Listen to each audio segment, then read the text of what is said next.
تمام تعریفیں اس پاک پروردگار کے لیے کہ جو اپنے بندوں کو ہر ممتا سے بڑھ کر چاہنے والا ہے۔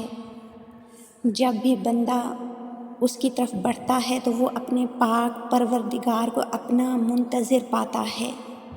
وہ جو کہتا ہے کہ اگر تم لاکھ گناہوں میں بھی ڈوب جاؤ اور اگر میں کسی لمحے تمہیں یاد آ جاؤں تو تم میری طرف دوڑتے ہوئے چلے آنا۔ بے شک وہ بہت بڑا بخشنے والا مہربان ہے۔ جب اللہ تعالیٰ اپنے بندے کو ویک اپ کال دیتا ہے، یعنی اپنے بندے کو جگانا چاہتا ہے، تو یہ اس بات کا اشارہ ہے کہ وہ اپنے بندے کو اپنے قریب کرنا چاہتا ہے۔ ایک بہت ہی ایمان افروز واقعہ ہے اسی حوالے سے جو میں آپ سے بیان کرنا چاہوں گی کہ ایک شخص تھا جو بہت زیادہ امیر تھا، پیسے والا تھا۔ تقریباً اس کی عمر 60 برس ہو چکی تھی۔ 60 سال کی عمر تک وہ اللہ سے دور رہا، اس نے کبھی قرآن نہیں پڑھا تھا۔ اس کی زندگی دنیاوی آسائش و آرام اور دوستوں میں گزر رہی تھی۔ ایک دن وہ دوستوں کے ساتھ بیٹھا تھا کہ اچانک سے اس کی سماعت چلی گئی، یعنی اس سے کچھ سنائی نہیں دے رہا تھا۔ ظاہر ہے یہ اس کے لیے بہت ہی پریشان کن بات تھی۔ اس نے سماعت کی بحالی کے لیے اپنی طرف سے ہر ممکن کوشش کی، ڈاکٹر سے رجوع کیا، لیکن ڈاکٹر نے انہیں یہ بتایا کہ آپ کی سماعت کبھی بحال نہیں ہو سکتی، آپ کو کبھی سنائی نہیں دے گا۔ اب جب انہیں یہ معلوم ہوا تو ان کی تو جیسے دنیا ہی ختم ہو گئی۔ اب جب انسان پہ کوئی مصیبت آتی ہے، کسی پریشانی کا سامنا ہوتا ہے، تو پھر ایسے میں انسان کو اللہ یاد آتا ہے۔ پھر انہوں نے قرآن پاک ترجمے کے ساتھ پڑھنا شروع کر دیا، اور کچھ عرصے کے بعد ان کے ساتھ یہ معجزہ ہوا کہ قرآن پاک کی برکت سے، اللہ تعالیٰ سے رجوع کرنے سے ان کی سماعت بحال ہو گئی۔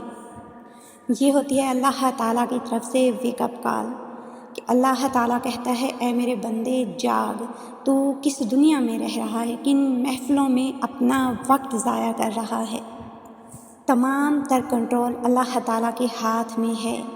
وہ جب جب چاہے بندے کی رسی کھینچ لے اور جب جب چاہے اسے ڈھیل دے دے، اور اللہ جب چاہے اپنے بندے پہ رحمت کی برسات کر دے، چاہے تو وہ 60 سال کی عمر میں، چاہے تو وہ بچپن میں، چاہے تو وہ لڑکپن میں، چاہے تو وہ جوانی میں، اور چاہے تو وہ موت سے کچھ لمحے پہلے۔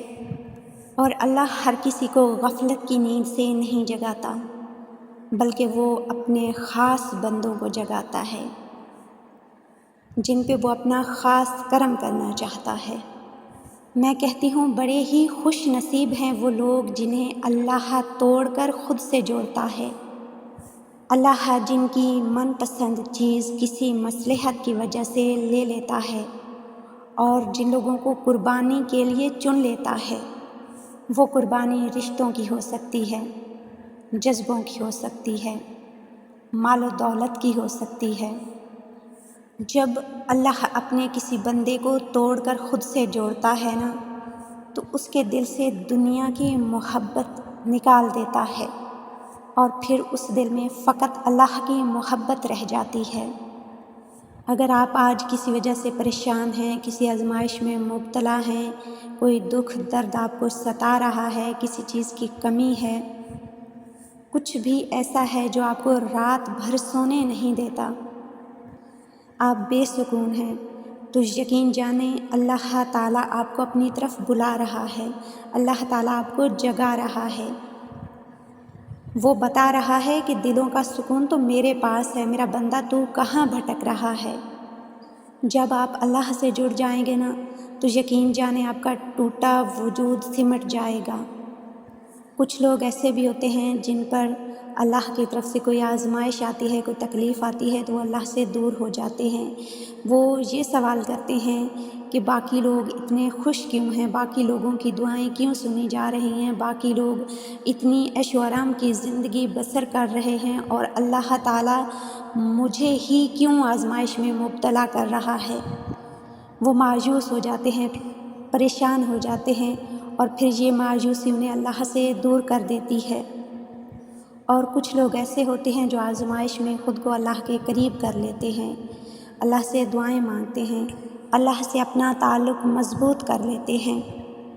ظاہر ہے انسان ہے، تھک جاتا ہے، اگر اس کا انتظار طویل ہو جائے تو پھر وہ سوچتا ہے کہ میری آزمائش ختم کیوں نہیں ہو رہی، اللہ میری دعائیں کیوں نہیں سن رہا۔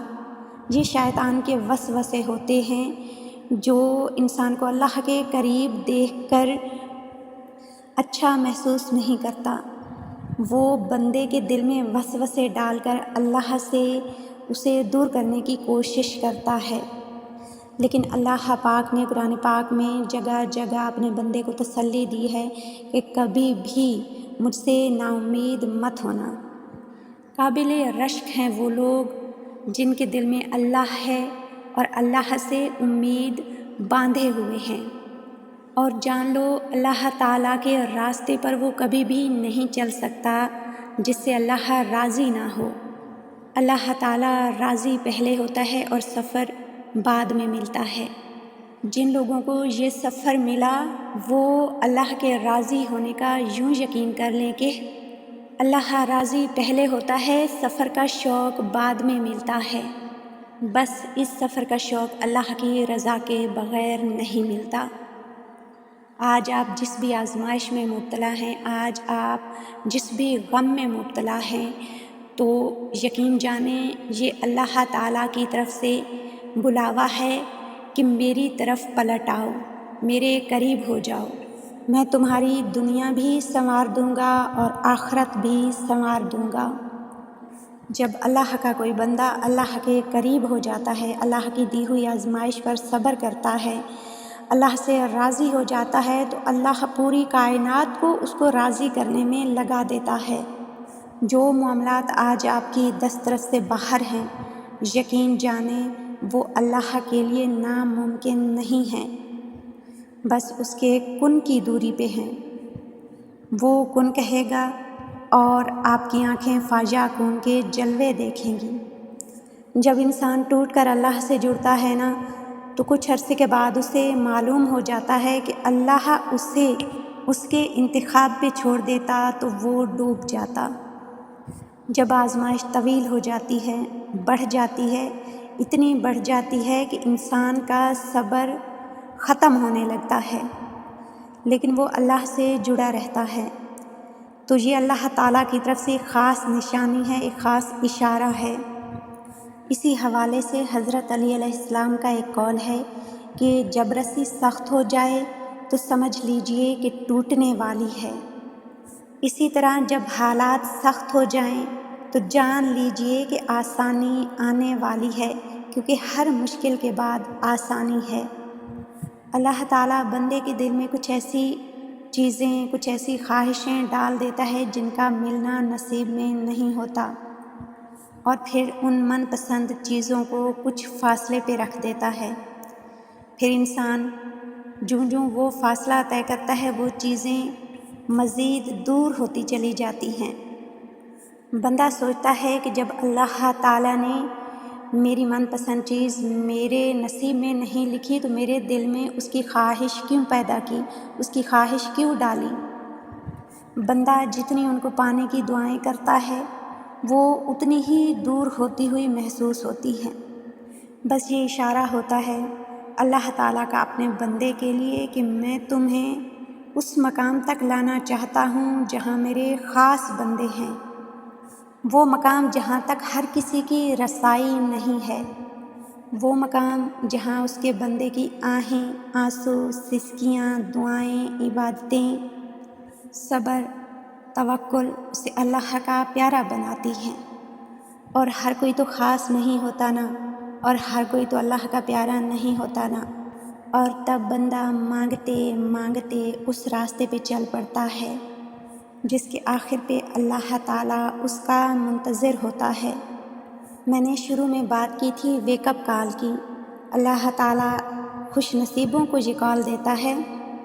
میں نے یہاں پہ ذکر کیا ہے کہ ایک بندے نے 60 سال کی عمر میں قرآن پاک ترجمے کے ساتھ پڑھنا شروع کیا۔